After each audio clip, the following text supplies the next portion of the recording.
We got some news for you today, and as you may have seen from the thumbnail, WWE crowned their very first homeless world champion in Sami Zayn. So Sami, I don't know why they decided to do it. Maybe because he's Arabic, kind of. I don't know, but they decided to put the belt on him over at Night of Champions, and Sami was asked what he thought about it, and he said, "You're damn right I deserve it. 20 years in the game, never got this recognition. 10 years chasing this, never got the recognition. I don't care what happens to me. I'll forever be Sami Zayn WWE champion." So that doesn't, like, Cody could win back the title on SmackDown. To him, it's forever. Right, and that's the thing, and that's probably what's going to happen. Like, knowing this company is because CM Punk is slated to come back to SmackDown. So what you're probably going to have, in my guess, is you're going to have CM Punk beat Sami Zayn, and then you're going to have Cody versus Punk for the title at SummerSlam. Yep. Well, that's the plan that Dave Meltzer is discussing. We'll get more to that later. But Triple H is talking about Sami's win, and this is what he had to say. From underdog to undisputed. Don't cry too. Yeah, this is the problem, is that he's never been an underdog. I mean, maybe he was an underdog in NXT for an eye blink before he won the NXT Championship, but this guy has always been, in some way, shape, or form, shoved down our throats by Noseman. He's a perennial favorite of his, always has been. So the fact that he just won the title, it's like, it was only a matter of time. Yeah, it's like, when has this guy ever been the underdog? Like he won the fucking NXT World Title. Didn't he beat Braun Breaker? I think he beat Gunther that one time too. It's he's always been the guy that like beats whoever you put him up against. He even beat Roman Reigns in that one match, didn't he? I think he has a victory over Roman Reigns. He came close. He's got a victory over Braun Breaker when they were trying to build him up as a star. And I know Triple H is like, he's got time, he can pay his dues. No, when you got a star, you make a star. It's as simple as that. You got to make a star where you can. I mean, don't be putting the title on this one. He's like, what, 41, 42? He's too old to be giving him this title. It does nothing for anybody. All it does is it protects Cody if you're going to have Punk come back and take the title off of Sam. Like, that's all it does. He's a transitional champion. That's how I look at it. It's like Tommy Dreamer winning the ECW championship. You know he's going to lose it. Oh, exactly. You know what's going to happen. So, that wasn't the only big winner. Oh, no. Io Sky also won shocked. Queen of the Ring. And here's what His he had two to say. favorites actually won? It's official. She's the Queen of the Sky. Congratulations to her 2026 WWE Queen of the Ring, Io Sky. Queen of the Sky. What a brilliant catchphrase, Queen of the Sky. We're going to put it on t-shirts, and the inbred neckbeards are going to buy it. They're going to wear it all over town. Get left down. This woman is 35 years old. She's a mom, dude, and she's being shoved down our throat as a young star. That is true. She's not. This woman, this is another Triple H favorite who's been shoved down our throat since NXT. Ever since her days as Io Shirai, she's never been an underdog. She's always been the favorite. She has always been the one who beats whoever we like. That's how it is. And the fact that she dominated her way through one of the most stacked Queen of the Rings in a little bit, it just shows you Triple H always gets his way. That's how it is. No, he's getting his way. Like, don't even debate with these idiots on social media. Say, "Oh, I'm booking everything." No, why come away to doing his company? He's a fucking chief of content creative. He runs that and he works with them. But this is his stuff. This is his booking. These are his people. This is what he wants. He loves Sami Zayn. I think he was the first NXT champion in the Black and Gold era. Yeah, he was. And then Io Sky was a huge favorite, the huge takeover darling. Just look at who he's pushing. With Oba Femi, it's like, great, he beats Jey Uso, but what does that set up? You get King Oba? Honestly, it's going to be the best part. That's the best part of the booking of that show. I got one more queen. I got one more thing. This one Michael Cole. Another queen. This one Michael Cole had to say about Io.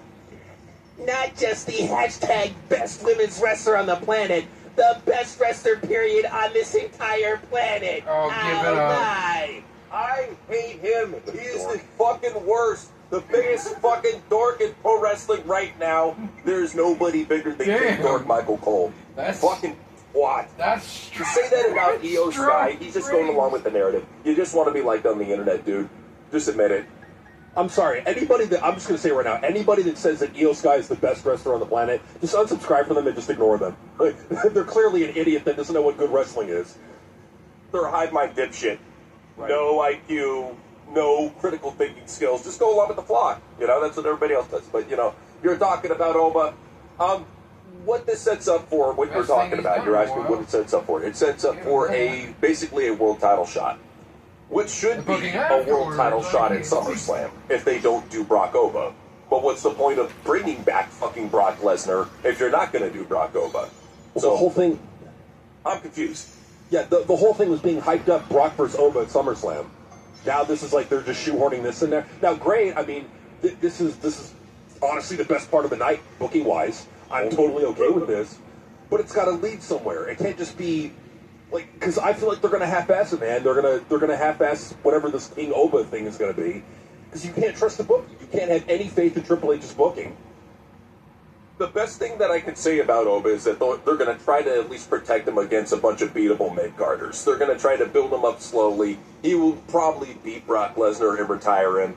And then what they'll probably do is probably build upon him getting his title shot at Survivor Series. Probably like hold it off like a Money in the Bank type thing. I don't know. Maybe it's immediate. Maybe he gets it on the next Raw. Who fucking knows? Who knows with Triple H's unpredictable shit booking. So, there you go. You just know it's gonna be shitty. That's all you know. You know for sure it's going to be shitty. So, you know, though, we got to talk about CM Punk. And he was at the recent, cage fighting show that he commentates for. You know, I think Bareback My Sister Cage Fighting League. And here's what he had to say about his horse. I don't travel anymore. My horse is sick. You call your wife that, you fucking asshole? Good Lord. She's my horse. I mean, let's face it, a That's horse is bearded than my Terry Funk's fucking ugly wife. thing. Yeah. Jeez. So, if you're wondering what it came from, so the phrase is from Terry Funk. Yep. And it's a famous phrase that he used with Vince McMahon. So, what happened is they wanted Funk to wear a mask and wrestle as a knight for against Jerry Lawler for Survivor Series. Not wanting to do the angle, Funk simply left a note in his hotel for Vince McMahon, stating his horse was sick and dying. And then it's funny, too, because a couple of years later, Vince is like, so how's your horse doing? Oh, it's been fun. Yeah. So, yeah, that's what's going on with that whole phrase there. How's your horse But doing there, pal? Punk said this, too. Office for the night. Great to be back with prelims in 1 minute live on OnlyFans. Dude, so Main to card say- live at 8:30. Yeah. to say that Punk has never been on OnlyFans, fucking lie. We got the proof right here, folks. There's your proof right there. There's your proof. Like, you It was can't even only a hide it. He matter of hasn't, like normally people don't fucking like say, hey, at Pornhub or something like that, you know? It's like they normally don't do that. But this guy, there's no limits to this guy. No, he has no barriers at all. He is CM Chump. And here's what he had to say about SmackDown and his comeback here. Is that a Friday? I don't know if I can make it. Are we gonna make it? Yeah. Oh, dude, he sees all those hot women backstage, and he's going to make it for SmackDown. Danhausen's backstage on SmackDown. Cody Rhodes. He's got all sorts of fun things to play with. I think he's Fun going things to be to happy with play SmackDown. with. And if the rumor is true, it kind of aligns with what they were saying, is that the Raw locker room thought he was so fucking toxic that they had to ship him down to SmackDown because that was his last chance. Who knows? I mean, maybe they'll give him an NXT shot. I Who mean, knows? like, but if I'm being real about it, my opinion on this whole thing is, I just think that SmackDown needs a boost right now. They're going back to 2 hours. I think they probably think putting CM Punk on SmackDown is going to boost the ratings even higher than what they normally would be, and they're probably looking at like maybe Raw doesn't need Punk. I mean, Raw needs everything. Yeah. Like, Raw is Yeah. suffering. I mean, that's the thing, too, is they thought taking Gunther over as a major star would help SmackDown, dropping the fucking bucket, and I guarantee you Punk will bring maybe 100 to 200K, but that's about it. So, SmackDown's, 1.4, yeah. yeah, SmackDown's a failed brand. It's the way it is. But, WWE's been failing a lot, even with their poster department. So, I can't wait to see SummerSlam in Minnesota. It's going to be amazing. It's going to be amazing in Minnesota. Minnesota. What the Heck is that How mean? could you fucking print that shit and not see the blatant fucking misspelling? How could you not run it through Grok or ChatGPT one more fucking time? Seriously, like, how could you not catch that? How could you not see that it says Minnesota? Oh, Where's okay, I Minnesota? see it. Where do I go to see Minnesota? You know, where do I go? Is that one of the backstage? Yeah, Where that the fuck is is a that B. shit? Most definitely. I want to go see it. But anyways, maybe Liv Stalker went there. So Sean Shan, the man accused of stalking Liv Morgan, was found not guilty by reason of insanity on a charge of interstate domestic violence. So, this balding weirdo, he got off. He's going to be in a mental hospital, jacking off the Liv Morgan matches instead of getting pounded in federal prison. So, damn it, another one got away. The system failed again. Fuck. Hate it. But anyways, Jordan Grace system failed her too. She couldn't become a pilot because she's got an ADHD diagnosis. See, this is where you never admit that you have any sort of disability. I don't consider it disability. But you don't admit this shit at all. And this fucking idiot admitted it. So now she's got to go redo another pilot test somewhere else. Just lie about it. Seriously, because even today, you would think that, okay, ADHD is so, normalish now, Right. I could totally go. No, you'll get disqualified. Yeah, it's very strange. It's very strange. So, another unfortunate-looking woman, she won her 7th Guinness World Record for the ugliest woman in the world. Congratulations, Natalia. We are so happy for you. 7 times. Ugliest woman in the world. Crazy. Crazy. I'm proud of her, being able to win the World's Ugliest Woman Award that many times, that's an accomplishment. That's something that you could really put up on a mantle, Absolutely Damn. is. She should be proud of herself. Yeah. We are so proud of you, Natalia. So she's got her own book becoming a movie, and now she's the 7th-time ugliest woman in the world. Got it. The world's her oyster right now, It's fucking good for you.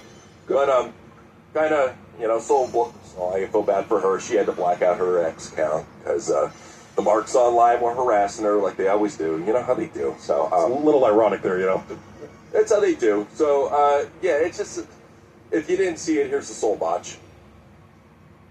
So, here she just blatantly flops. Liv doesn't even try to catch her.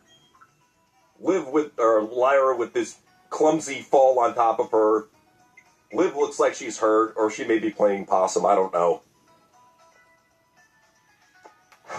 Yeah, that to me, that's all Liv's fuck up. That's not Soul's fuck up. Once again, the IWC is wrong.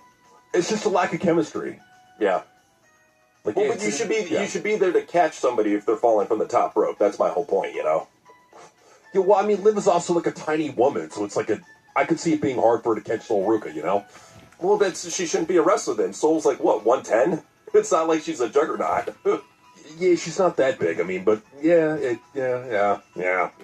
So Soul had to black out her account over the harassment. It's the way it is on the IWC. They're fucking pricks, man.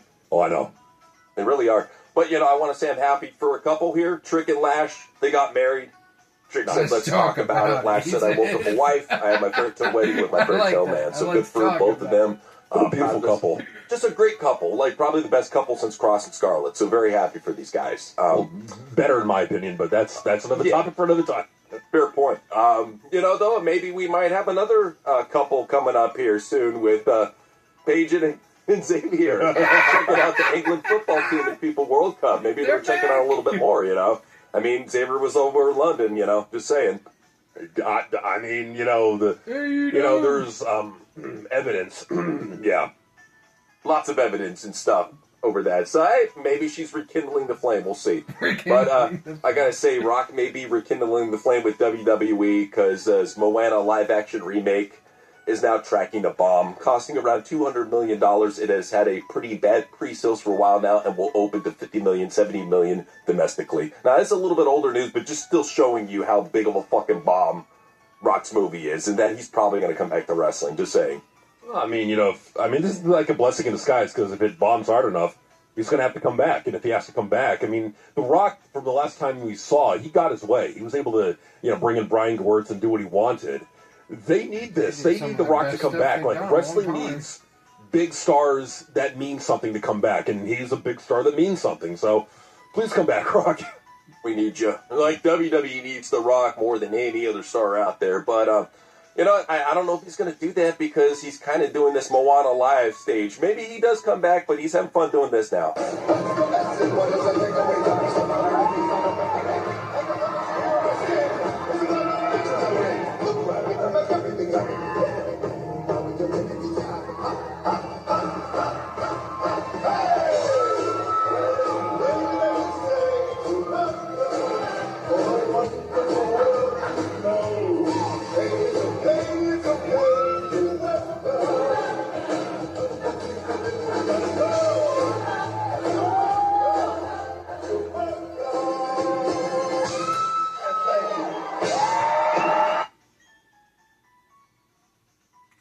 No thanks. No thanks. I mean, is this recent? I mean, because it looks, The Rock doesn't look like a skeleton, Fairly recent, yeah. So I guess he was doing some promotional tour for that. So who knows? Maybe we'll get him back. We'll see. But you're not going to see John Cena back anytime soon. And if you're wondering what he's been up to, it's my eye doctor diagnosed me Oh, God. Demodex blepharitis, a disease caused by an overpopulation of eyelid mites. Eyelid mites? He's John Cena. What the fuck does he have eyelid mites I don't for? want to know. Yeah, go to some Chinese doctor to cure that thing. Like, come on, John. Like, you're a millionaire. You shouldn't have eyelid mites. What are we doing here, man? How did John Cena have eyelid mites? Did he get it at Turkey when he got the hair job done? What the fuck happened? Who has eyelid mites? Eyelid mites. What has he got? Scabies too? I mean, come on, John. Like, you're John Cena. You should not have eyelid mites. Go get that shit treated. Come on. Very strange, man. Very strange. But you know what, though? You see some strange promos on Raw over in Europe if you're watching the Netflix stream. One of them was Miro cutting a promo. Not a good one either. Let's not forget the fake person that Chad Gable is.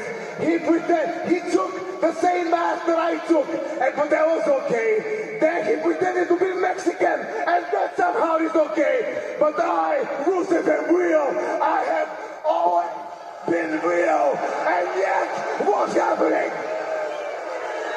Así es championnat, as champion, Vinny champion, je vais t'aider de l'explication, et ici va Magaranga, and he put it there, Literally on the floor and heel. Literally the floor and heel. Yeah. Good creative, Triple H. That's the reason you're on the commercial break. Yeah, I'm just saying. Being a Russian Eugene ain't working out for you, buddy. Nah, really bad gimmick there. But, maybe WWE has a really bad gimmick coming soon to you. They recently had Raquel wear Meta glasses in a match.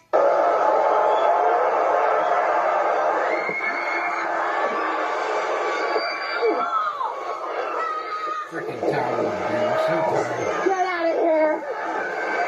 Oh, shit, listen. Chiquita! We did that, Chiquita!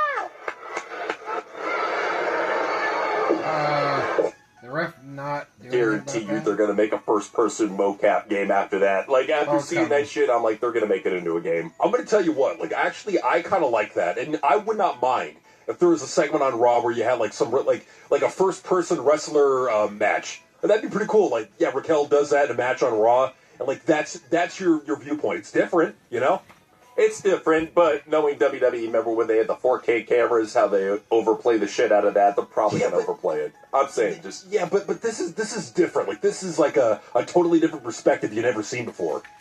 We'll see. I mean, it's hard to get your hopes up with Triple H's creative. Doesn't matter how innovative the idea is, but... No, one thing that- it's all Ari Emanuel's fault. Oh, yeah, Mark Shapiro, too. Don't forget about him. Oh, yeah. But one thing that is constant in WWE is botches. So if you're watching Night of Champions, you saw Jey Uso versus Obafemi, and you saw Jey do what he does best. Slips behind, and it came right to the back of the head.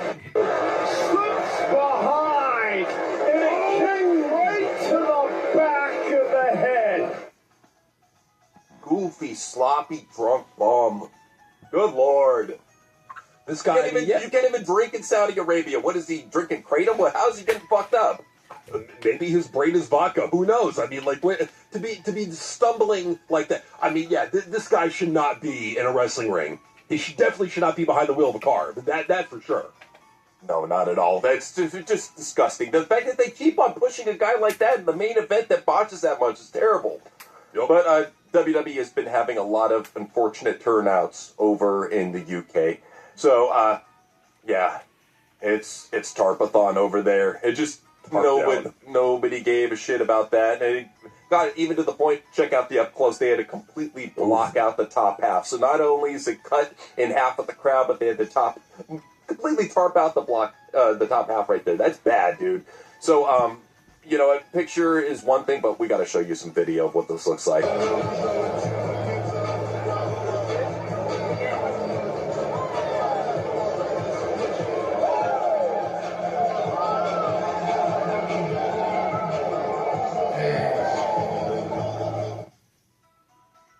Rough.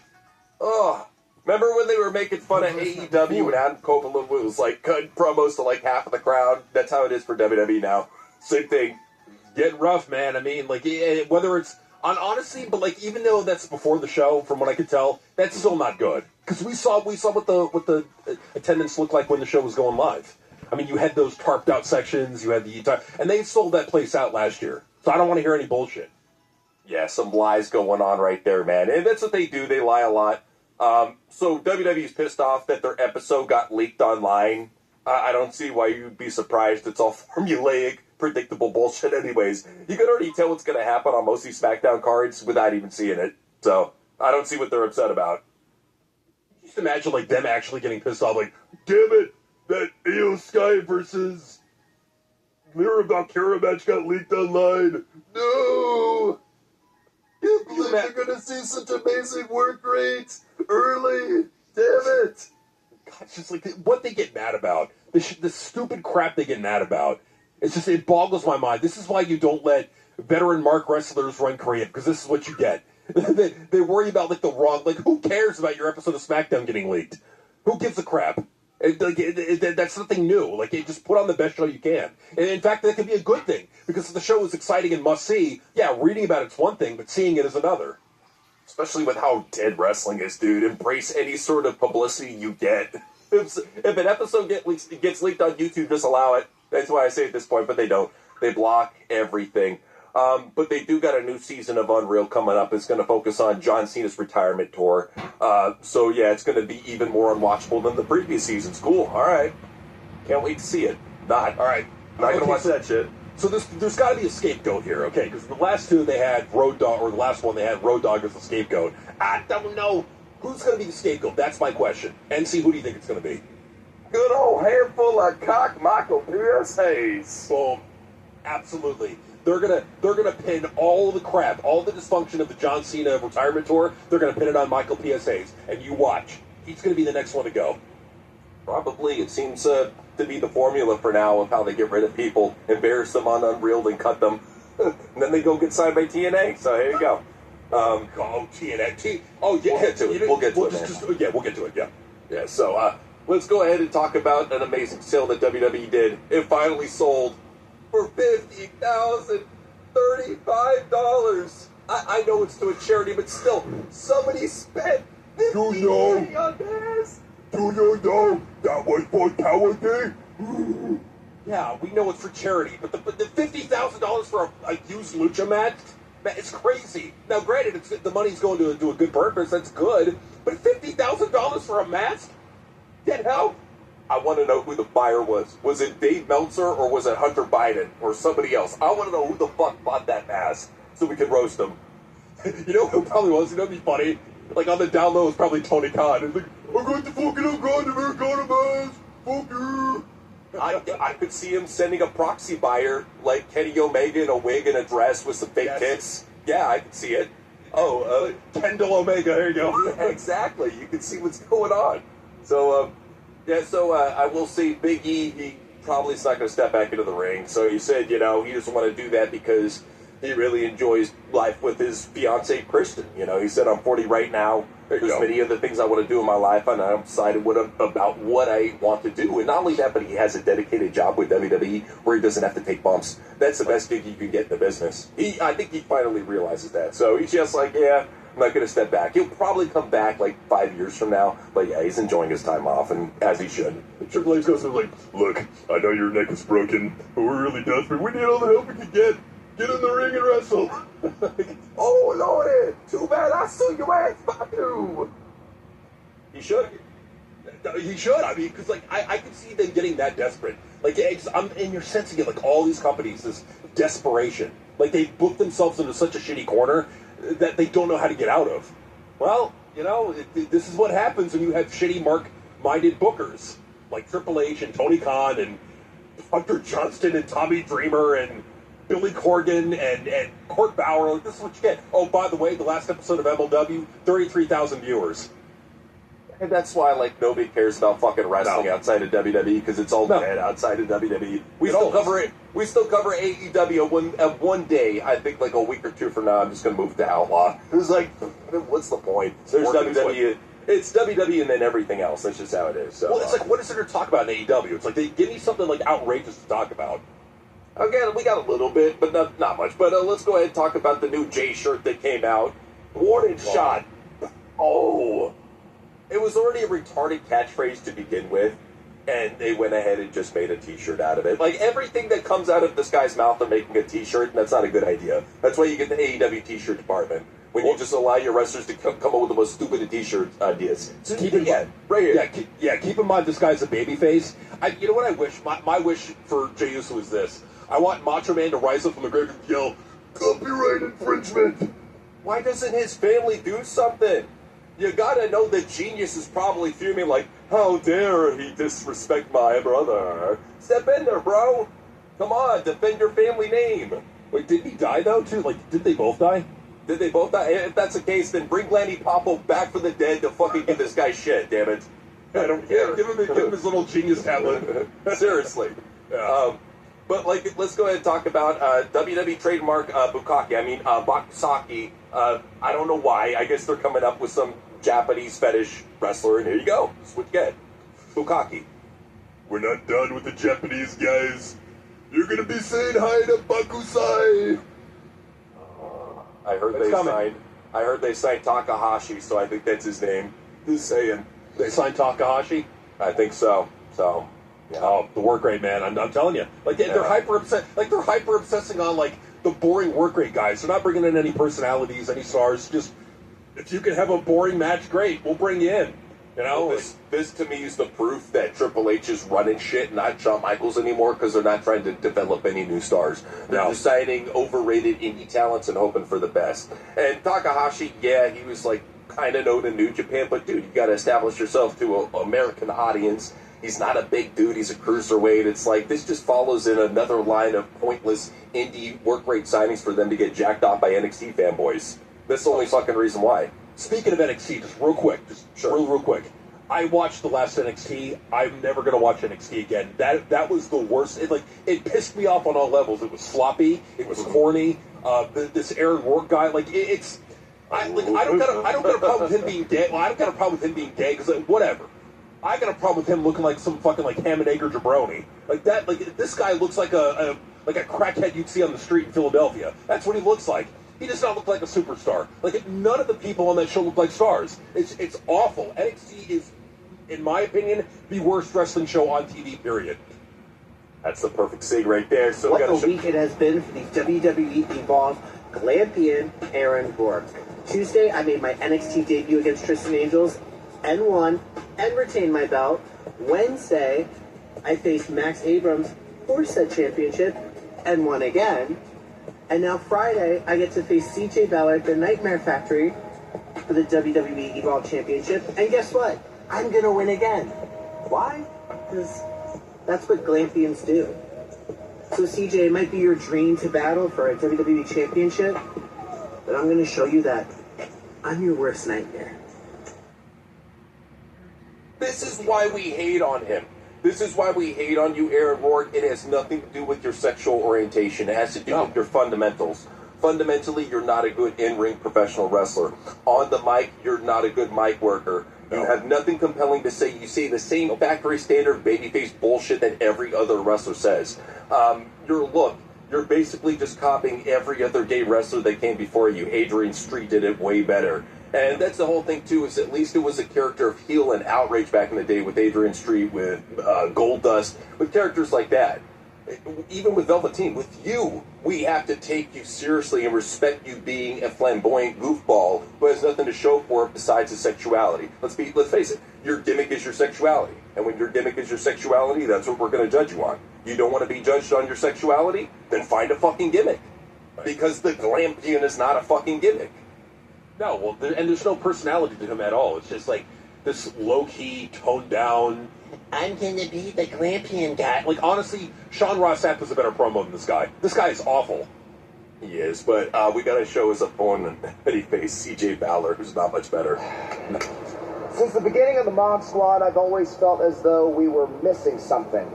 It's not our accomplishments or our talent or even our good looks. No. To me, it's something much more exclusive, like the Evolve Championship, in which case every single person on the Mod Squad has the star power to hold that title better than the remainder of the roster, but now it's my time. Because at the ID Showcase in Atlanta, Georgia at the Nightmare Factory, I get my opportunity to absolutely dismantle Aaron Rourke. Someone who's quite possibly the greatest Evolve champion we'd ever seen. Until June 26th, of course. Mr. Aaron, man, I'm envious of you. I want what you have, and I will never give it back. In fact, some people might call it stolen valor.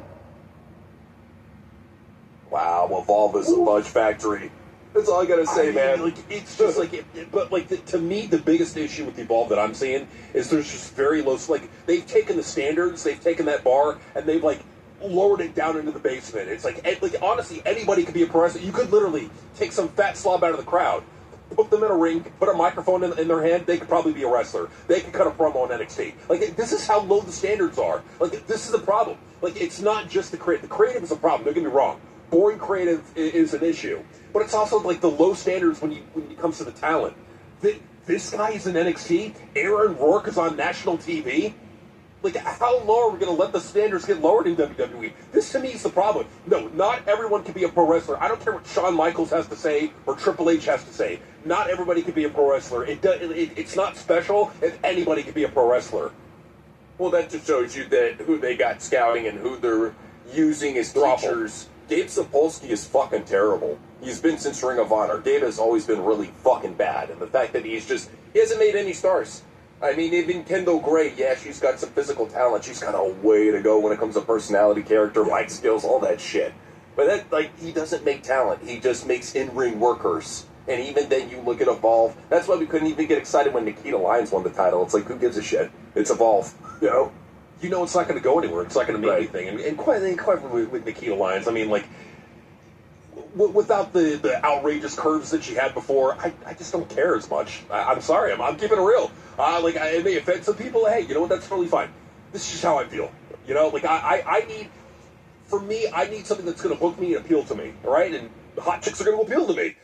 So, if you don't have that, what the fuck do you have? You've got boring promos and a bunch of skinny ham and eggers fake fighting in a ring for 20 minutes. That's not going to appeal to a large audience. And you will eventually see the numbers go down over time, as you're saying, as we have been saying. I mean, yeah, she could get kind of cringy with the singing and whatnot. At least she's got talent. I'll give her that. She just needs the right mold, the right push, so to speak, the right usage. Like we said, ballet for Oba Femi. Boom. You put this girl over, she would actually help out Oba. I'm just saying, you can make a star. But AEW, they haven't been making too many stars. In fact, here's their 4 pillars. Look at this. Don't get me wrong. Don't get me wrong. I like Tekla. I think Kyle Fletcher has talent. I think Mercedes Moné deserves to be a 4th pillar because of all the work and shit she puts in. But Kevin fucking Knight, really? He is one of the worst jabronis out there. It's like you took, what is it, that Eli Knight guy from NXT and just cloned him. Same fucking dude. Like, honestly, Leon Slater is better than this guy. I mean, really, way better. And that's the thing, man. Like, if we're looking at, like, I agree with Tekla for the women, and even Mercedes Moné, I could grant you that. Kyle Fletcher, that's a bit of a stretch, but okay. If I had to, like, grant him a pillar, like, is MJF not a pillar of the company? Like, I don't understand why MJF wouldn't be one of Tony Khan's 4 pillars. I don't understand, you know? I think he's trying to put over younger talent, I guess, even though Moné's younger talent. Well, then how are they a pillar? I don't know. It's Tony Khan, cocaine, penises, and wrestling. This is what he's all about. So, yeah, I'm even surprised he put women in there, because beforehand, remember, it was poor skinny dudes. So he maybe, I don't know, maybe he's caving in and putting more women in there, you know, because he feels bad. It's sure not because he's straight, but, you know, this is what we get with Tony. Does that look like a straight guy? Does that look like a straight guy to you? No. Sorry. I can confirm that. Sorry. But Tekla, she's got a brand new t-shirt out. Why does AEW's t-shirt department feel the need to put their face on the front cover with giant AI fucking text every time? Every time we see an AEW shirt, it's always giant face, giant text, and it always looks like shit. How come it can't just be Tekla with the words and then a cool design? Because I think whoever was like designing the shirt was like hitting the head, and then they're just like, God, they're not like designing the shirts. I'm not like Tekla's from Austria. What does America have to do with Tekla? You know, It doesn't make any fucking sense. I can understand the red and the white for Japan's flag, but what's the blue doing there? You know, right? Like, yeah, they're going with the American flag theme. Like, I'm not understanding what this is. If you just wanted to have her face on a black shirt, whatever, I don't care. Or even on a white shirt, I don't care. But like, give like a logo, something like a catchphrase. Is there a catchphrase that you're trying to get over? Maybe put that on a shirt instead of like a face of a wrestler. You know, like I don't know. Yeah, very stupid idea from AEW's merch department. But Tekla was saying in an interview, she says everybody's good looking and horny from what I could tell about the backstage. She said, I'm not sure if it's a good idea for wrestlers to date other wrestlers per se. Everybody's good looking and horny from what I could tell. I think it's a good idea in a way. It's probably hard to date somebody who isn't immersed in your world, as we live very strange lives, professional wrestlers. It's hard to explain all that, all the travel and all the horniness. So this aligns with what we said with Wrestler Speaks on 4chan. Just aligns the fact that not only AEW, but WWE, and I think a lot of these indies too, the top ones, they're fucking just walk-in orgies. You'll walk in and you'll probably see two stars banging each other in the shower. Male, male, female, female, male, female, tranny, male, who knows? You walk into like an AEW arena and it's like, okay, it's like, over there's catering, over there's locker room, and over there's the orgy. I can just see that, you know? I'm telling you, well, especially you got to consider too, for the dudes. A lot of these dudes are on some sort of supplement or whatnot, especially if they want to stay jacked. And one of the side effects is that you get horny like a motherfucker. So if you see beautiful women backstage all the time and you're on a little bit of the substance, a little bit of the juice, trust me, you're going to want to fuck everything that moves. There's a reason why wrestlers have always cheated on their significant others. I think the females do it just because you got these guys who are jacked to the fucking nines, you know. I shouldn't say even now. That's why I feel bad for a lot of these female wrestlers. Is they probably go backstage and they're like, ew, Sami Zayn, what the fuck? Ew, Cody Rhodes, Ricky Tates, ew. Like, I kind of feel bad for them, you know? They don't have what the women in the Attitude Era Ruthless Aggression had growing up. At least they had men backstage. Now it's boys and twinks and who knows. Yeah, they used to have it good. Now they got like little like they got fat slobs and skinny twinks in the back. Like that's what they got now. It's a sad state of affairs for wrestling to be in this shape, man. You know, like think of the women, right? So when you sign people like the guy like the glam boys over in NXT with the pig beasts, like think of the women. Come on now, you know. They don't care. NXT doesn't care. Evolve doesn't care, and that's why we're going to see a terrible crop of talent coming up in the next year or two in WWE. There's going to be a lot of layoffs, I'm telling you. There is, but, you know, we're talking about twinks. Maybe WWE might be getting one. Jack Perry hasn't resigned with AEW, neither has Anna Jay. Right. So we might be seeing this couple in NXT. Here's the thing. I'm not the biggest Jack Perry fan, but if it's a bargaining chip to bring over Anna Jay to WWE, I'm all for it.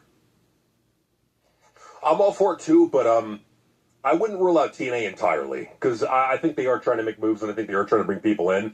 I could see them being brought in, but I think most like what you're probably going to see is if Jack Perry does get signed, they're probably going to have like a hashing it out with Punk, and they're going to allegedly be on good terms, and really they still like vehemently hate each other. You know, like that could be the case. You know. Well, and honestly, if they do sign Jack Perry, that's kind of money on the table with Punk over on the SmackDown brand. It might be a way to hotshot him up and get him in a feud that people would talk about. And let them fight. It's going to be a sissy fight, but fucking let them fight. See, for me, I think TNA needs them more. Like, WWE has, like, that company is log jammed at the top. Like, TNA needs these two. Like, way more than WWE does. They do, but the question is, I mean, TNA has been cutting back so much, and like even Dave was talking about on the Wrestling Observer, he was talking about how TNA had to really cut a lot of these top talents because of how much they're not making jack shit on this AMC deal. People think they're making fucking just like tens of millions of dollars. I think it's somewhere in the range of $3 to $7 million, probably on the lower end, and they're still in a lot of debt. That's why they've had to cut the talent they have. So I think that's why they're going for like low-price shit signings that nobody cares about, like Fabian Eichner and Apollo Crews. That's why they're... And Amazing Red. Think about it, man. That's why they're going for these work rate, nobody gives a shit about talents. Because probably the ones that would actually bring in eyeballs won't sign with them. I'm just saying. from the rumors that I've heard from pretty reliable sources is that what they're trying to do is basically restructure that company so it's more so that they don't have people leaving every year. They want to have people locked down long term. And that makes sense. Like with Tessa, she's mainly wrestling for CMLL, so I could see them forcing her to choose. So that to me makes sense. Steve Macklin, his deal was coming up. He probably wanted to leave for the longest time. That also makes sense.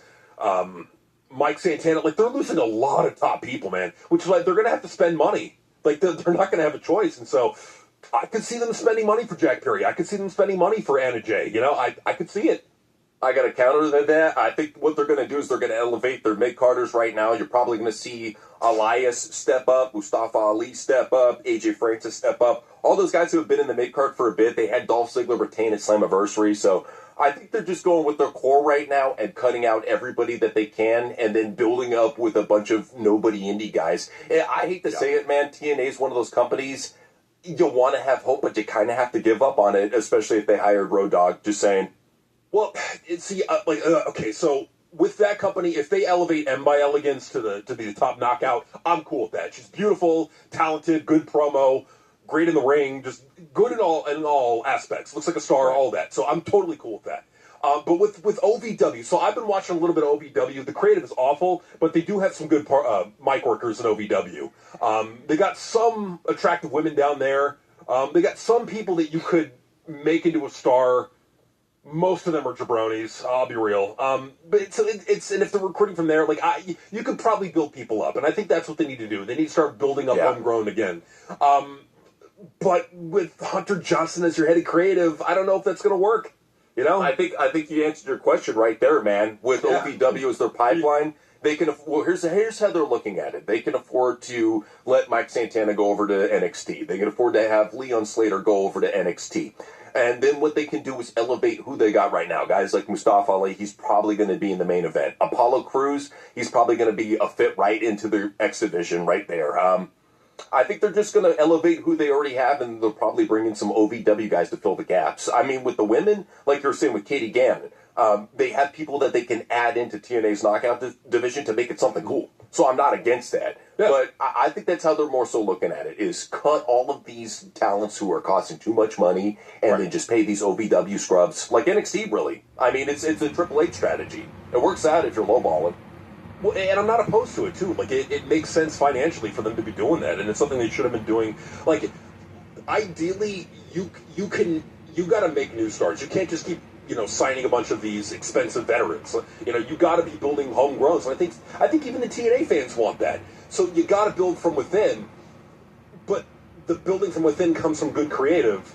And Hunter Johnson's one of them. Now, I'll tell you what. I'll give Hunter Johnson a chance. I'll give him a month. I'll give him 1 month. If he shits the fucking bed, fuck TNA, fuck Hunter Johnson. They need to make changes. But do I have faith that they will? No, I don't have faith that they're gonna build new stars because I haven't seen it yet. You got to give it time, man. That's the biggest thing. Give it time with the new direction, see how it goes. But AEW, they're booking guys that look like Kevin Owens against old ass Chris Jericho. JD Drake, we know who he is, but this dude literally is becoming Kevin Owens older yet. So, I mean, even with the cutoff shirt, look at this. I mean, you got to be kidding me. Anyway, hey, why sign Kevin Owens when you got JD Drake on the cheap? You got the TNA version of Kevin Owens. There you go. Enjoy. I mean, JD Drake, he's not a bad promo, but look at that guy. That's all I got to say. Let's go ahead and show you, what is this? Darby Allin. He got married. Not the only superstar that got married. He got married to his wife, and his dad got chopped by Bernie King.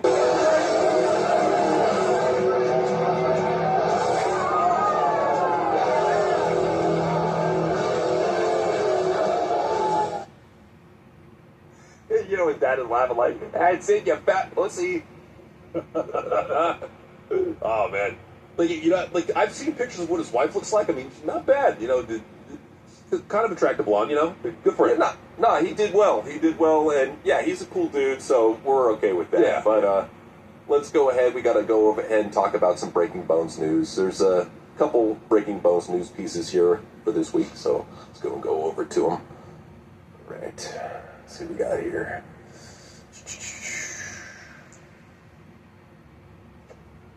Sorry, a lot of shit today, guys. Okay, started out with Deonna Purrazzo. So, she was injured at the ROH TV tapings.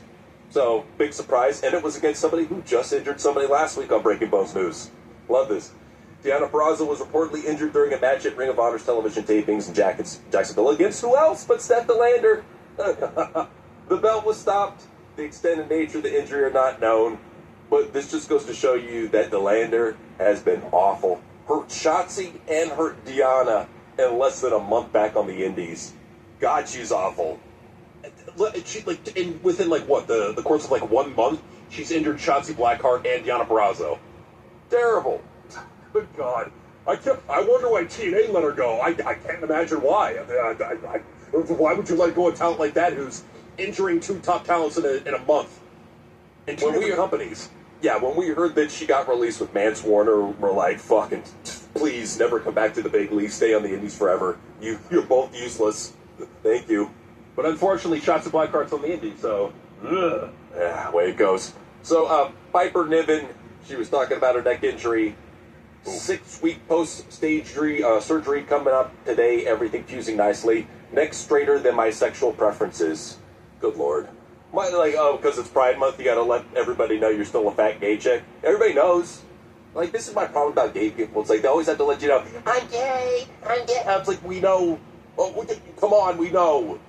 Hey, Piper, where's your flag in the bio, huh? I don't see it. Where's the flag? Why aren't you supporting? Come on, Piper. She's a bad ally. Seriously. Let's go ahead and think about Kyle Fletcher. Let's talk about his concussions. He had matches he didn't remember after taking hits to the head. So he recalls matches where he hit his head and he didn't know what the fuck was going on. So during the vlog, Fletcher also discussed taking blows to the head in matches that left him unable to remember what followed. I've been hit in a match, kept wrestling, got backstage, and didn't remember the match, but never went out. Maybe my brain is just too fucking strong. If you could create a pro wrestler in a lab, what would he look like, huh? Would he have a brain made of concrete? I think so. In my brain, I have raw, uncooked pizza dough in the shape of a brain. You're a fucking moron. But he's funny, though. I like him. He's a funny fucking moron. Yeah, Kyle Fletcher's not a bad talent. This is a guy you can actually build up into a star. I wouldn't mind if he was the AEW World Champ. Because he's a good promo, great in the ring. At least he tries to look like a star. I'll give him that. I mean, he's not like Hulk Hogan or anything like that, but he's better than a lot of the people that WWE's bringing. He's better than Aaron Rourke, I can tell you that. I agree. Now, Kyle Fletcher's a solid talent, so yeah, we don't have any issues with him. But it's time for some outlaw mud shit, where we talk about the outlaw mud shit that happened on the indies. We're start out with Jake Hager, who decided to bring Power Slap to the indies.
You get concussed before the match even starts.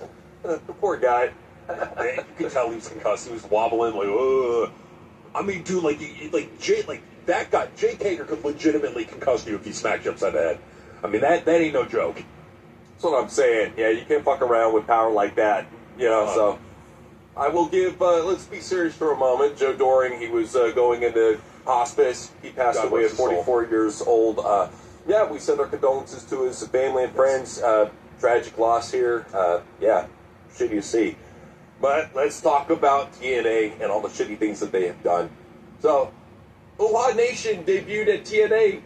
Another nobody gives a shit talent that WWE released a while back, it feels like. Even though they kept them on. It feels like they released them back in 2020, but shit, just released this year anyways. You know who lobbied to get this guy in the company? Hunter Johnson? Not Hunter Johnson. Who? He's been with TNA for a long time. Big guy. Talks with a lisp.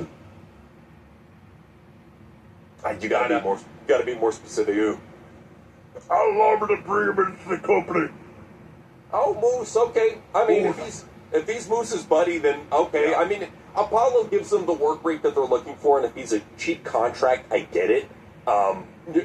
You're not going to get much more than X Division banger matches. That's all you're going to get out of him. So, well, and there's TNA, and TNA fans are jerking off. Oh my God, we got Uha Nation. You got a work rate guy who's a shitty promo and has no personality. That's what you got. I'm just surprised he kept his job as long as he did, man, in WWE. He must have been hiding in the closets or something. But, yeah, Apollo got a job immediately. But Road Dogg is looking to get a job. So the rumors that he signed with TNA at Slammiversary and he was backstage. I sure hope that wasn't the case. If that's the case, fuck TNA. Because Hunter Johnson and Road Dogg together, man, that's an unholy combo. It's an unholy combo, but see, like... what do you think about this line of logic? Because this is what's been going around, like the reason why they bring him in. Because like Tommy Dreamer had like a Rolodex of a bunch of talents that he had the contact information of. The thought is that like Road Dogg has the contact of like a lot of talents that teenagers could be looking to bring in, and so if they make him part of the creative team, they're probably going to okay, well, he's going to have access to all these talents that we'd like to bring in. Like, do you think that would make sense on their part to do, or nah? It all depends on how much power he has. If he's willing to take a back seat and just lend his Rolodex over so they can make some phone calls, sure. But if they put this guy in a powerful position where he's making storylines, no, that's a bad idea. That just really bugs the fuck out of me is that during Unreal, he was put on the spot and neither him nor Triple H nor anybody else in creative knew what to do with Chelsea Green. They had no idea what to do with her. That's where we get the whole I don't know from. Because literally, he had no idea what to do with talents that he was suggesting. He was like, I think Chelsea Green needs a push. Well, so what do we do with her? I just don't know. And that's what you get. This is what you're going to get with Road Dogg. That's why we have no faith in him in creative. No, it's why you shouldn't have any faith in him in creative at all. Like, I mean, now if he's... Because I'm of too much. Like, if he's just like a voice on creative and not the final guy, that's one thing. But if he's the final guy, oh, God. No. You just got to hope for the best in a situation like that, but then you hear rumors like this and you can't. So TNA is discussing adding another championship to its lineup. The sources indicate that it's a women's mid-card title. Oh, God. The women's Knockouts TV title is literally what they debuted tonight. Wow. Oh, so uncreative. You couldn't come up with anything better than Knockouts TV title? Good Lord. Well, it's like what did you really need another title for the Knockouts? There's like, what, 5 Knockouts in that company? Did you really need another title for that? I mean, come on. The only reason for that would be if they start bringing up a lot of the women from OVW, like we were talking about. If they start doing that, then maybe you could build up a mid-card. But like you were saying, dude, what, they got, like, fucking 7 females? It's not that much. And that's being generous, you know? So, yeah, seriously. Yeah, getting a TV title right now, like, I get what they're trying to do, but it still makes no sense, you know? Absolutely. Well, you know what? A lot of nonsensical bullshit has been happening over in MLW, such as this recent promo where one of their Japanese dudes, I don't know his name, was with LeBron Cazone and they were clotheslining a tree. Oh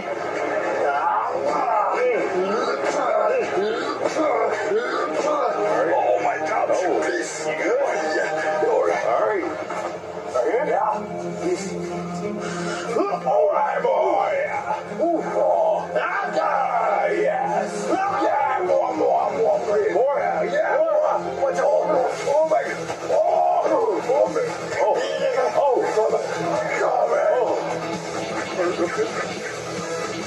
Oh my.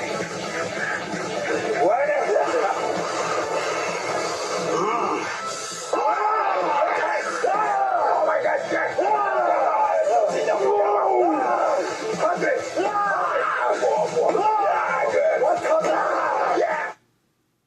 That's what happens when you put anime fans on your writing team, just saying. You get amazing work rate late. Honestly, I'll be real. That was more entertaining than like any match that I've seen in the past 3 months. So, you know, Fair point. there's that, but nah, you don't be doing that. A little goofy, but the MLW, if they're not being goofy, they're being reckless and dangerous. So here's a table spot. It's practically on the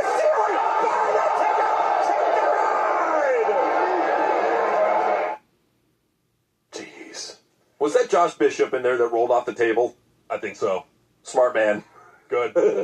Smart man. That's another guy who all these companies could be hiring. It's Josh Bishop. Go sign that guy. Yeah, TNA right there. Sign him away from MLW, Yeah, and that's the thing too is even if it's like an open-ended contract where you can work other places, man, let this guy get more exposure. He deserves it. But there is a new indie company coming up called Produce Wrestling. They're going to be on my AEW, and here was one of their performers. I don't know if it's a he or her, whatever it is, describing what the rules are. Is wrestling a sport? Everyone asks if wrestlers are athletes or performers, but they're asking the wrong question. The real question is what athlete isn't a performer?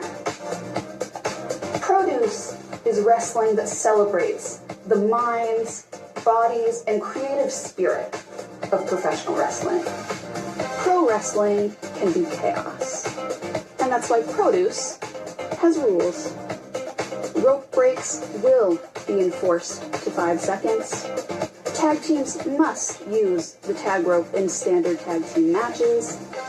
Illegal maneuvers like low blows, eye pokes, biting, using your opponent's gear to steal a win will not be allowed. And outside interference will be treated as a security breach by Produce security staff. Any one of these rules being broken is grounds for disqualification by Produce officials. And matches under special stipulations will only occur when it is necessary for the performers or the business.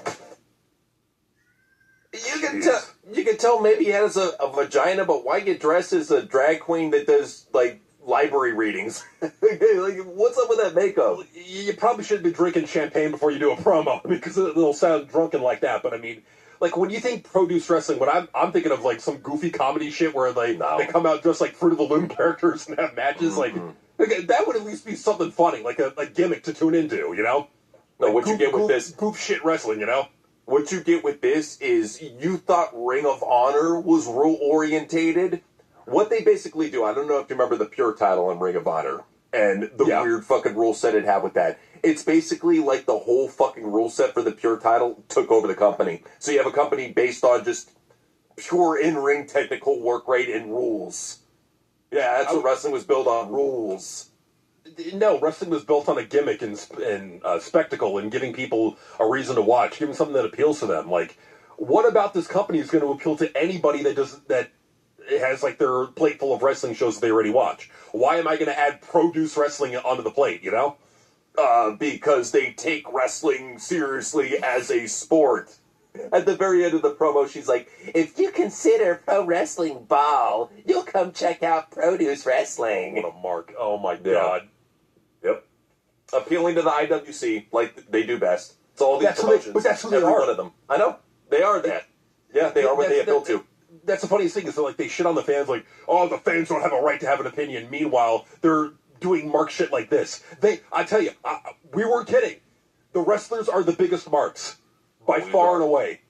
Whatever 400-pound neckbeard with the fake replica title in the crowd, as much of a mark you think he is, no, they're even bigger marks.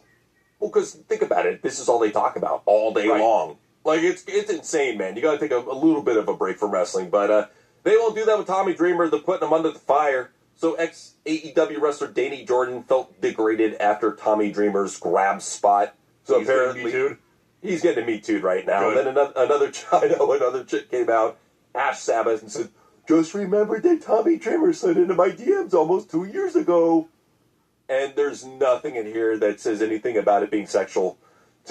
She says, to be fair, I've been on fire a lot. And he says, do you still have a double ponytail? And she says, no, and that's it. What's the big deal? What's the big deal? But with that being said, can something come out hit this guy? There's got to be some big scandal that's going to hit this guy. Come on, there's got to be. I think he's just too fat and ugly to get played from women. That's just how I'm thinking. Just saying. Just saying. He looks like a fat chicken man. I mean, like, you can't look like that and be getting bitches. I mean, come on. I don't care how much money you got from your ECW days. Like, you ain't gonna be getting nothing looking like that. That's the thing, too, is like, even back in the day when Tommy Dreamer was coming out with Beulah McGillicuddy, you're like, there's no way this fucking New York fat ass could get this beautiful woman. This is just, it reminded me of, like, King of Queens. It's like, what the fuck is this shit? What? But except, like, Kevin James is talented. I mean, yeah, fair what point. does Tommy Dreamer have, you know? Maybe a brain? I'm not even sure on that. Maybe. I doubt it. Who knows? Who knows? But, Joey Janela, who definitely doesn't have a brain, got into it with an even more brainless person, Bully Ray. So, Joey was saying that Bully Ray sits alone at a Jersey Shore club buying 22-year-old girls shots. So, a little bit more on it. So, Bully Ray he was talking about how he's going to beat the living shit out of Jon Moxley. So, that got all these wrestlers, coming after him. And, what was it? Bully Ray has continued to trade battles, and he said he would make your ass legendary. Janela entered the conversation, said there's no bigger fraud on the Jersey Shore than 54-year-old Bubba Ray Dudley, claiming Bully Ray spends Sundays at Jersey Shore Club buying groups of 22-year-old girls shots and telling fans who approach him to fuck off. He tagged Bully directly and added, "Here you go, tough guy." So, they've just been taking shots at each other left and right. Janela also made a serious allegation about a past match. About a flaming table, and said that he used too much lighter fluid on purpose to burn the guy. So, God. And then he says something about how he's the most out-of-shape, fat, non-work ethic having person he ever knew. An old, out-of-shape vet falling.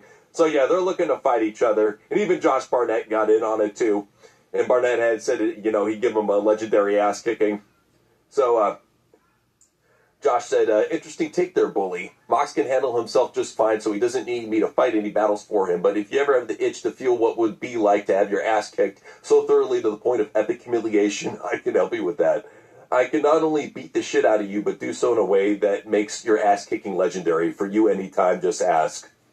Now put it on Bloodsport. If you're going to do that shit, put it on GCW Bloodsport, make it real.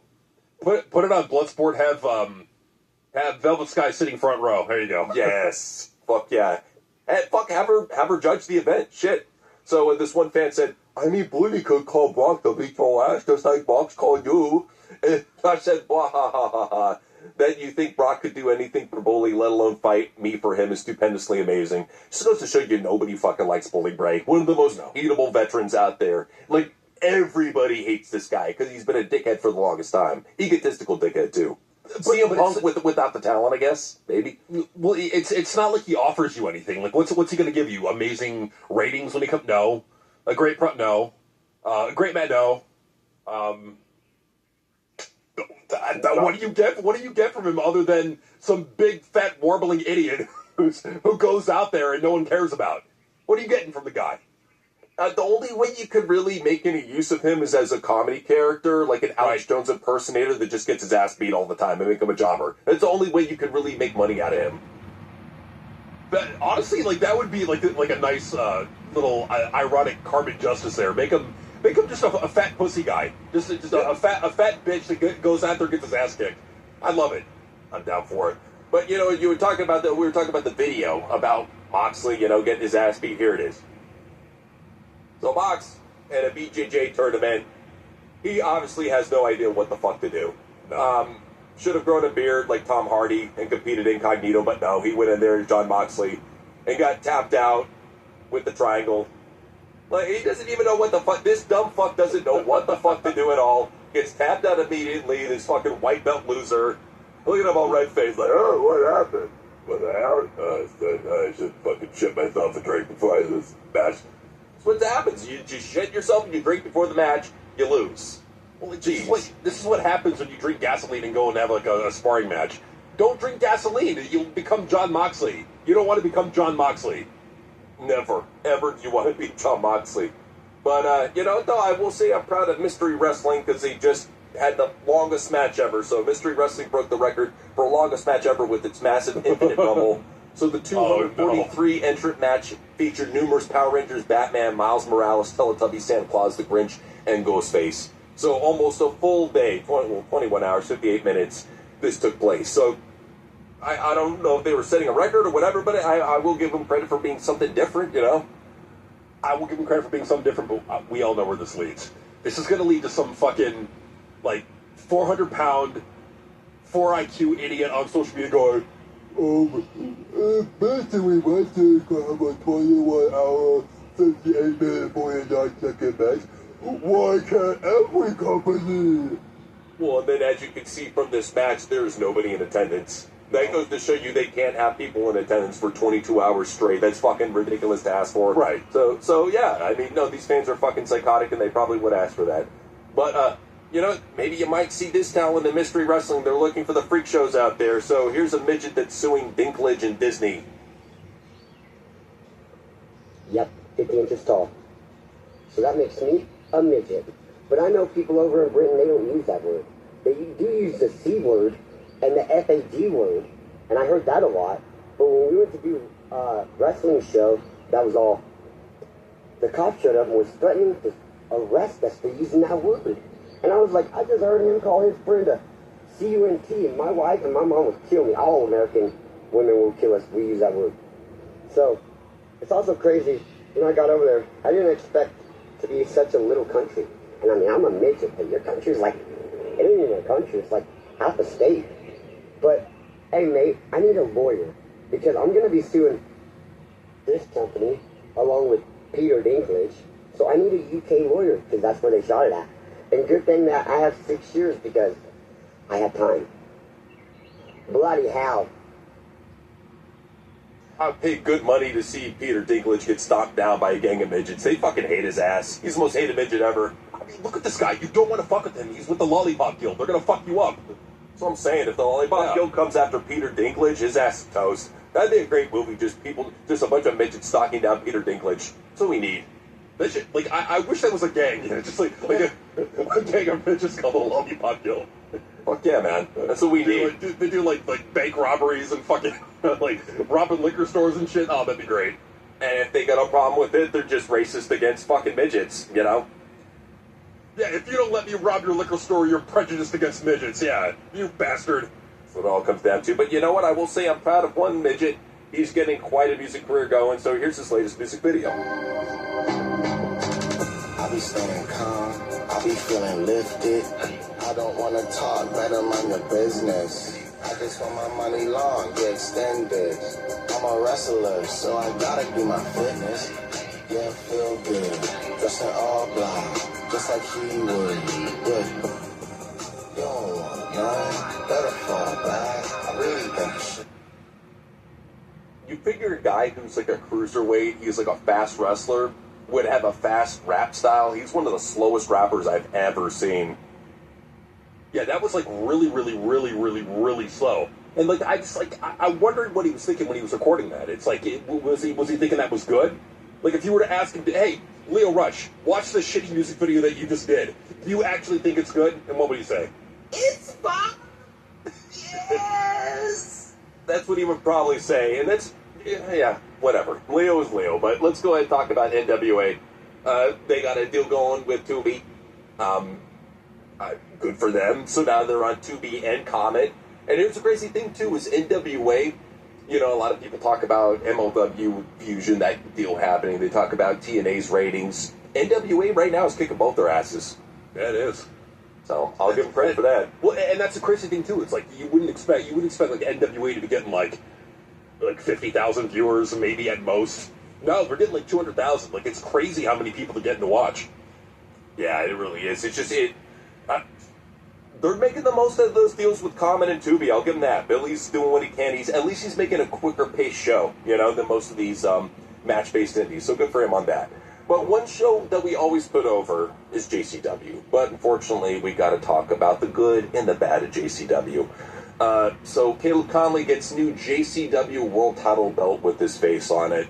Oh, Vince, what made you think this is a good idea? Let's be real. Mr. Russo, what made you think this is a good idea? Bro, this is going to get so much heel heat, bro. It just looks like a giant crushed penny. Or a quarter for that matter. Like, how is this any sort of heel heat? You know what? You know what? At least they're trying. You know, the way I look at it is like, you know what? what other company is going to this lengths to get heel heat, you know? With a fucking Timu AJ Styles, though. That's what I'm saying. It's like, I mean, yeah, they made it out of aluminum foil. Yeah, it does look cheap. But you know what? It's something. It's more effort than TNA's putting in, or NWA's putting in, or WWE, or AEW, or MLW. You know, let's see what happens. Maybe it leads somewhere. You know, maybe it leads somewhere cool. I'll try to give it the benefit of the doubt. But one thing you always see on the Outlaw Munchkin circuit is always stupid spots. So here's a spot with a weed whacker. This is just going way too far. Osiris now with that weed whacker. Oh, good lord! Oh my god!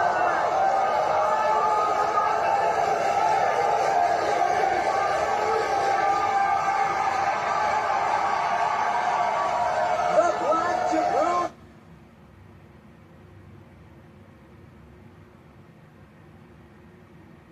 Damn, El Vaginico got knocked the fuck out. Knocked him the fuck out. Damn, I mean, like, wiped him out. Damn. Yeah, that was Sami Zayn, like, for people who don't know.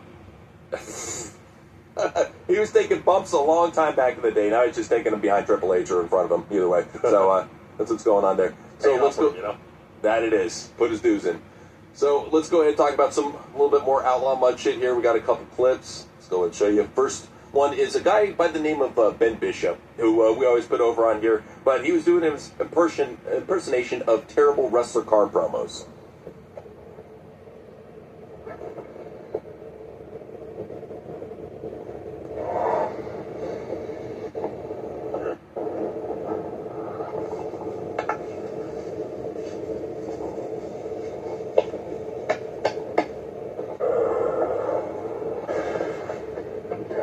This Saturday.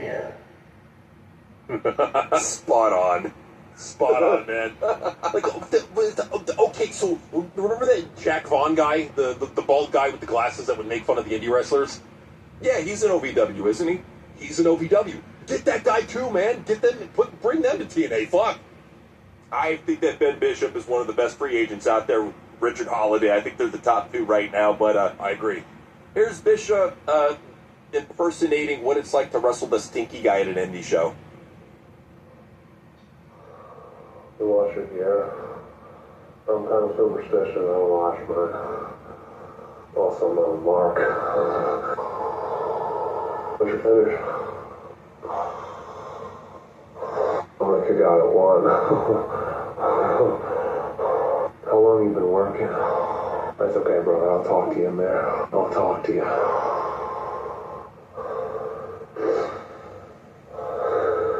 Sorry in advance.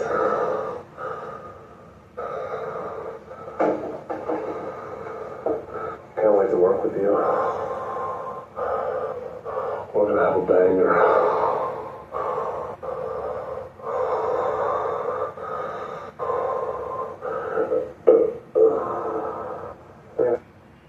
I feel bad. There's a lot of indie wrestlers that have to deal with that shit.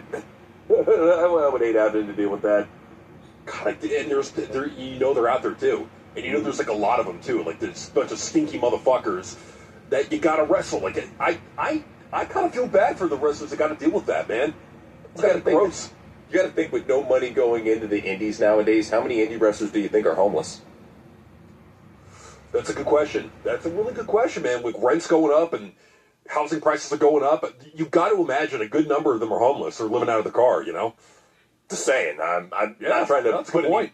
I'm just saying, I mean, even Darby Allin was talking about doing the indies while he was homeless, before he got signed. He was in Evolve, too, when he was living out of his car, so, yeah, tough times. It's like but I cooking chicken in the bathroom of an LA Fitness. So we're like, what was it? Was it an LA Fitness or a Planet Fitness? It was a Planet Fitness, yeah. What he would do is he would bring his George Foreman grill inside the fucking bathroom and cook up chicken, so guys would be going in there, "Sounds like chicken in here." Hey, desperate times, man, $8 a month. Can't beat it. You do what you gotta do, man, Yeah. I mean, shit, shower and kitchen right there. But, I am proud of AJ Styles' son. He made his wrestling debut. Take a look.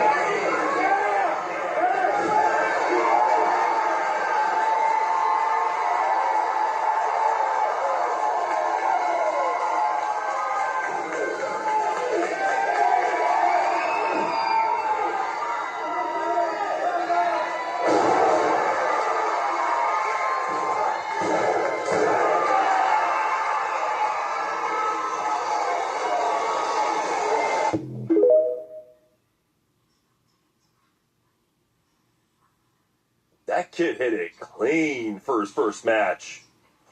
He's got talent, man. I mean, yeah, he needs to put on muscle. I mean, for sure, but he could be something. I mean, he could be the next AJ Styles. Who knows? I mean, it's not like he doesn't have the pedigree, you know.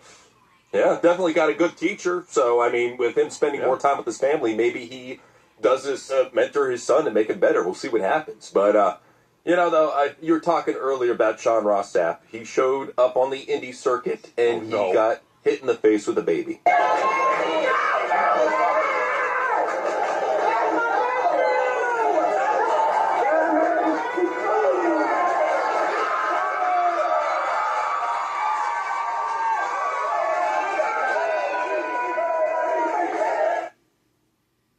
It's not the first time he's had a toddler's foot in his mouth. Just saying. He got his ass kicked by a baby. What a loser. Fucking loser.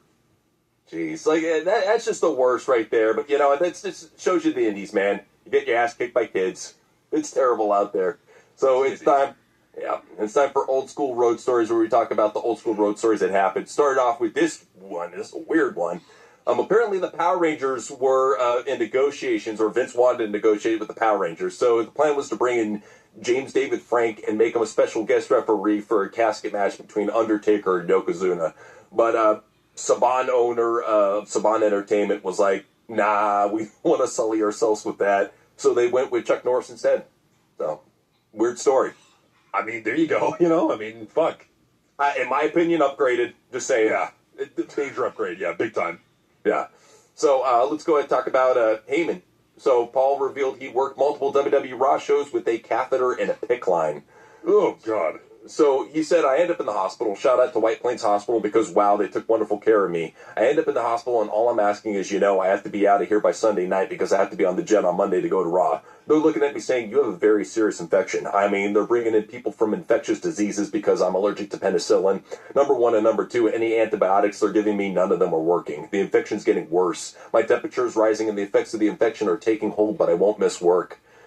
So I checked myself out that Monday morning. I chartered a jet on my own to Raw, did Raw, flew on the WWE jet back to White Plains, checked myself back into the hospital, didn't tell anybody. Meanwhile, when I did that scene, and for a couple of weeks afterwards, when I would jet myself to Raw, take the jet back home, check myself back to the hospital, when I did that scene, I had a catheter and a PICC line the whole time. There was work to be done, and I wasn't going to miss work. So this mark was just to be a manager, just to be in scenes on TV. He could have fucking cut live via satellite promos on his phone and sent them into Triple H, but no. This motherfucker showed up with a catheter and a PICC line to bust his ass for those, man. Why? Seriously, like, the guy could have died. Like, why do you really want to die for Noseman?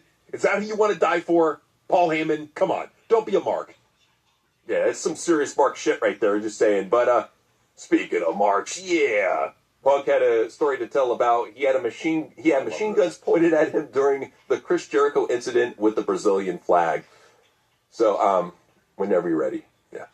I had machine guns pointed at me. The company went and did a show in Brazil one time. We haven't been back. Brazil, I love you. I would like to come back. Let's try to work on that. Yeah, just next time, don't pull out a fucking machine gun on me, you fucking assholes. Yeah. My opponent that night was Jericho. He rolled out of the ring and snatched a Brazilian flag from somebody. Brazil don't play. In America, you get people who get bent out of shape, right? But there's like no law against it. People burning flags, doing whatever, right? Freedom of speech. Unlike those fucking assholes in Brazil. He rolled in the ring. I'm down looking at him going, maybe no. I can't remember exactly if he just threw it down or stomped on it, or if he wiped his butt with it. Shawn Michaels did do this to the Canadian flag too, so it was palpable, but still a little different than doing it in Brazil. The instant this happened, all of a sudden there's a second referee in the ring, and I'm going, oh, what's going on? One referee's talking to him, the other referee's talking to me. They're trying to relay the information. Then our head of talent relations is in the ring. This all happens lickety split. I'm looking around. Okay, then I turn and look, and the ring is surrounded by men in fatigues. One has his gun pointed directly at me. They were offended. I had an ex-referee and my head of talent relations saying, "The match is over. The match is over. We gotta wrap this up, homeboy." He didn't say that. Who did it? who did the thing was like, absolutely not. I refuse to do this. So I had to roll it for real and stack them, and the ref counted 3. I grabbed the flag. Yay, crowd pops. I grab the flag, jump onto the turnbuckle. I'm showing it, kissing the flag, because I'm such a good guy. Yeah, love me. Actually, probably pretty. Hey, everybody, I'm sorry. I love you. I grab the flag, jump on the turnbuckle. I'm showing it. I'm kissing the flag. Everybody love me. Then I get out of there. They tried to snatch the dude up, grab his passport, and we knew if we handed over the passport, he wasn't going home. Under cover of night, we got him out of there. Oh my He God. continued on the tour. He went home. All right, yeah, this okay, sounds so like a this is tall all a tale bunch of at bullshit. this point. It is. I can't wait that you. Okay, so you want to show him let's show him the bullshit video Show that him. calls it out. Brian Alvarez called his bluff. He was like, you know what? I can tell a bullshitter when I bullshit one, and this one is definitely a bullshitter. So here's Brian Alvarez's take on what Punk had to say. My favorite story of the last couple of days. Did you see this Punk interview that he did a couple of days ago? Probably not, right? Did not. So Punk's on this show and he explains, we were doing this match in Brazil, and he says we haven't been back to Brazil since because there was an incident where Chris Jericho got a hold of a Brazilian flag, and I'm not sure, I forget exactly what he did, but he did something. And Punk goes, so the next thing you know, the ring is surrounded by guys with machine guns, and these Brazilians are not happy. And basically his story is like, they told us, man, you guys got to get out of there. It's looking bad. But Jericho didn't want to go home. He was going to keep doing the match. And so Punk explained, I had to roll this guy up and stack him, high stack and pin him to get us out of there. He's telling this whole story, okay? So anyway, what's amazing about this, okay? What's amazing about it is as he's telling the story, in like the bottom left-hand part of the screen, they actually show clips from the match. It's very brief. It just like flashes on the screen and then disappears, okay? As he's telling the story about this match. So like, once people saw that, they were like, well, wait a second. The match exists. Like there's a handheld of it. The story that he's telling us about. So you'll never guess, people went up and they found the match. And you will be stunned to hear that none of that happened. There were no men surrounding the ring with machine guns. There was no shoot roll up. They just did a match. Fans were cheering and everything like that. And then, Jericho tried to swing a chair and, Punk avoided it, hoists him up, hits his finisher. 1, 2, 3. I was like, my God, he's turned into Hulk Hogan. He had this totally made up story about this incident that happened with Jericho. And just the funniest part to me was he's telling the story and they actually have footage of the match as he's telling the story. So anyway, I was greatly amused by that over the last couple of days. Maybe I'll bring that up in a promo when we come back. But that is one time when we can tell him when he was telling lies. Oh, trust me, if it's up to us, we could tell him 1 billion times that fucker has told lies. I saw that video too. Well, that's why I had to put it in here, because I don't get me wrong, I love what you did there with Punk and broke it down, because trust me, he's a great storyteller, I'll give him that.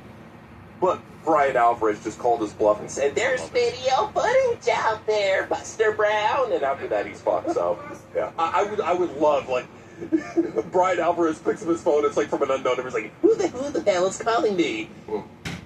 If you call me CM Hogan again, I'll break your face, yeah. Bring it on, tough guy. Honestly, I'm gonna put money on Brian Alvarez. Brian, we got your back in a fight, man.